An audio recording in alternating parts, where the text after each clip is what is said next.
Hi, I'm Pat and welcome back to the channel. Just a few weeks ago I had the opportunity to swap cars with the folks from Thic Garage. That's Soto and Evan. They had a 5 Series that I'd never driven before, heavily modified, and they'd never driven the BMW i8 before.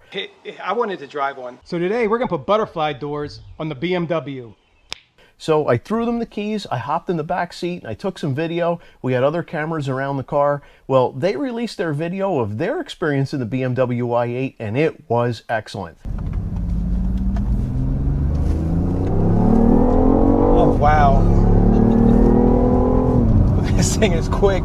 I fully intended to create my own video, but I cannot top this. So definitely check the link in the description below to see what it's like to drive the BMW i8 for the first time and see their reactions firsthand. But in this video, I'm going to go ahead and recap exactly what it was like to drive their BMW 5 Series. They made a ton of modifications, and I was really blown away by how the car performed and handled. So definitely stick around for this video to see what I experienced when I drove the 5 Series. And I got to admit, if I had to get out of the i8 because I needed a sedan, I think I'd pick up a 5 Series and do the modifications that Soto and Evan made. So definitely check out Thic Garage, link in the description, and stick around because this is what it was like for me to drive the 5 Series.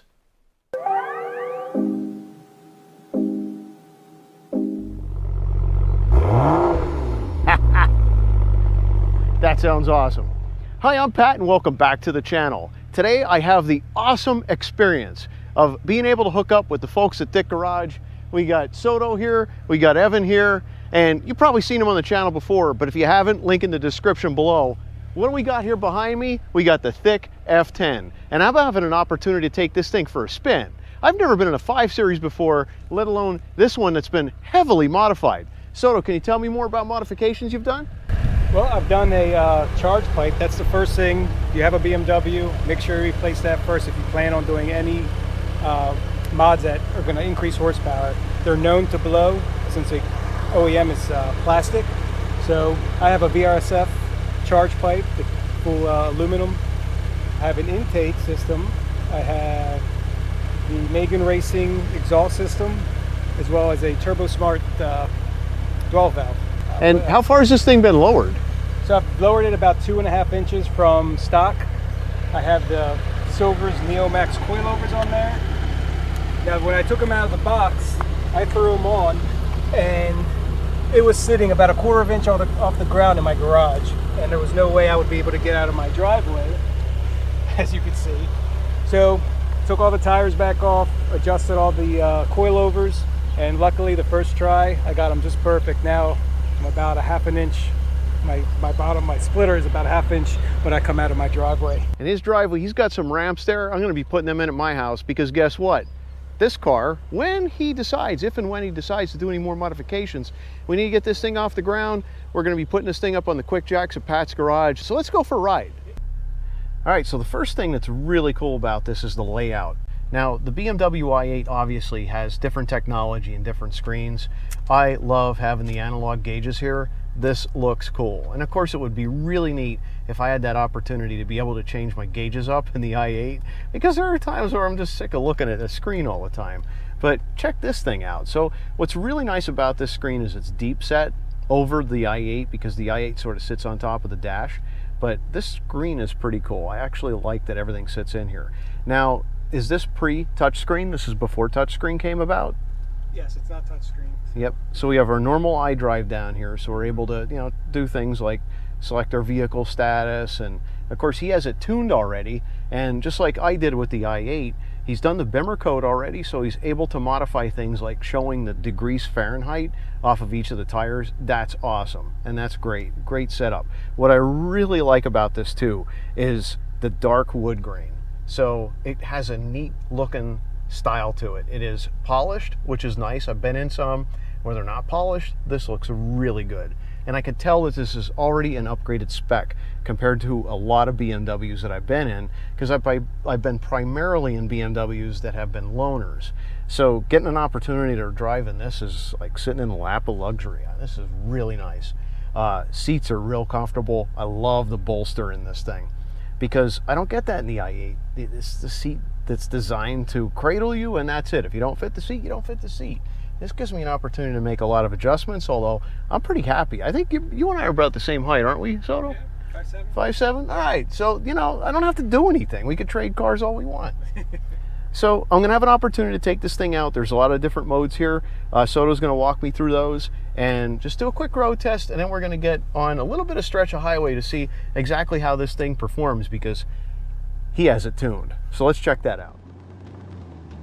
So what I'm feeling for right now is like steering, and I could tell that the steering feedback here feels really good. So it's not like the i8. If you don't put different tires on the i8, the steering wheel feels like you're disconnected from the road, and it's so light, but the steering in this feels really good. Now, did the steering change after you've done the lowering at all? Oh yes, for sure. Yeah, better turning, better. It improved the roll a lot. I mean, there is still a little bit of roll. So has it changed like the resistance in the steering wheel? Right now it doesn't, but if you put it into sport mode, you can notice the difference. It gets stiffer, the steering. Oh wow, it really does. So I just pressed the sport button up right here, and I could automatically tell that things are definitely different. And I feel like you had said to me before that I'm going to think that I'm driving a hearse. Well, I don't feel that way, but it's a different experience. It's a sedan. It's a four-door car, and it's a higher-end car, so it's a little bit heavier. What's the curb weight on this? Do you know? About 4,200. 4,200 pounds. So it's a little bit heavier than the i8. Brakes are nice. So the only experience I have with other BMWs, of course, there was a 3 Series and a 4 Series, and that's when I had loaners. So this is my first 5 Series. It's my first modified BMW that I've been in that has substantial modifications. One thing I do notice is that when we're going over different parts of the road, it's going with it. So you're not floating. You definitely feel what you want to feel. And that can all be adjusted with the damping on the coilovers. So I can make them stiffer if I'd like. I have them about halfway set. So there is a little bit of bounce, not much. Okay. But you'd have to manually do that. So you'd have to get the car in the air. No, you pop the hood. The adjustments are right on top. The adjustments are in the top. Right, okay. The rear ones are in the. You have to take the speaker out in the back. That's easy to do then. It's much better than having to pull wheels off the car. Oh yeah.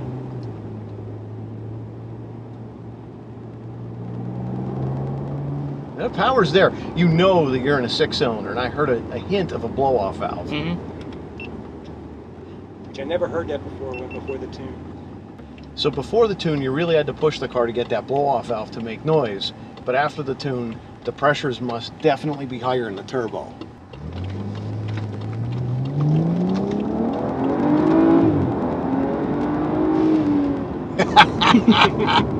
Oh, I love it. That's not on sport shifting either. Really? Yeah. Is he in sport mode? Yeah, I'm just in regular sport. Excellent. So I'm not in sport shifting. I'm just driving this thing in regular sport mode. So what do I got to do to put this in sport shifting? Just like yours. You just tap it over. Ah. And then. Oh. Yep. Now it's sports.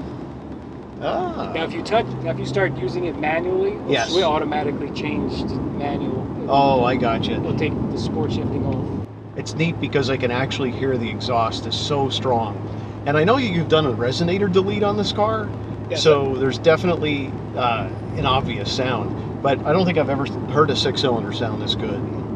Like I said, the drone is not too bad. There is a little bit of drone when you're in lower gears. You can definitely hear it. But once you're in fourth and up, you don't hear it as much. So the drone that I do hear is nothing compared to the Corvettes that I've had in the past, I'll tell you that. So what's it like to be a passenger in your own car?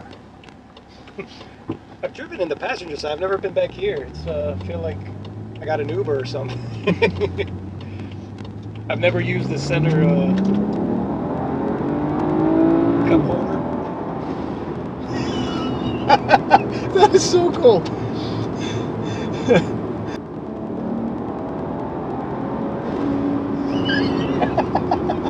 He likes the blow-off valve. I like the blow-off valve. Man, that makes me smile. It really does. So it's staying revved up here in third gear. There it goes. Now she goes into fourth. So it definitely holds on. Yeah. And that's what sport shifting is like, is what you're saying. You're going to have a different shifting experience. Right. And it's going to stay in gear longer. Since I got a nice little, you know, straightaway here, let's just see what she does from a...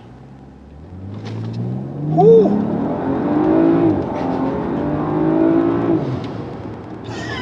Just to the speed limit. Just to the speed limit. I'm impressed.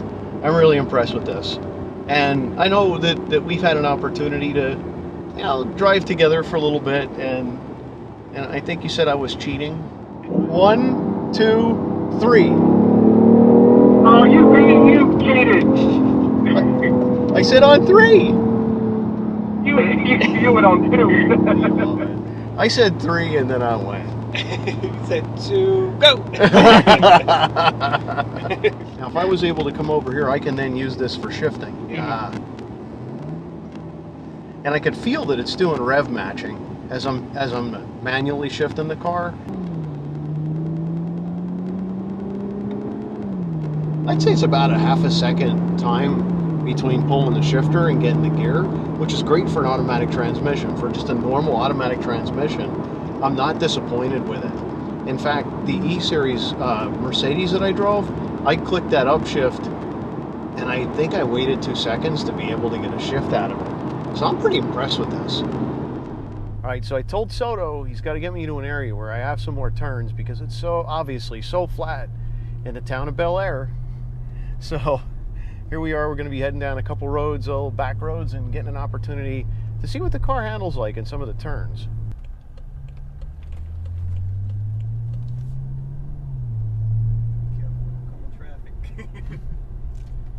He's a backseat driver too. He's back there telling me what to do.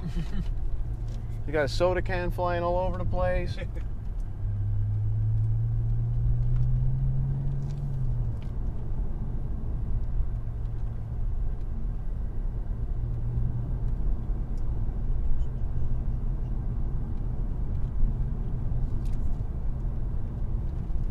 Yeah, so you can definitely push this into the turns much more than I thought. You don't get the body roll. Oop. Well, you can always hit a grate on the side of the road. You can see it just jumped up on you. You don't get the body roll. Blow-off valve is so cool. You don't get the body roll I certainly expected. In fact, I think I could probably take a corner in this thing as fast as the i8. The reason I say that is, number one, this is an X-Drive, right? So this is all-wheel drive.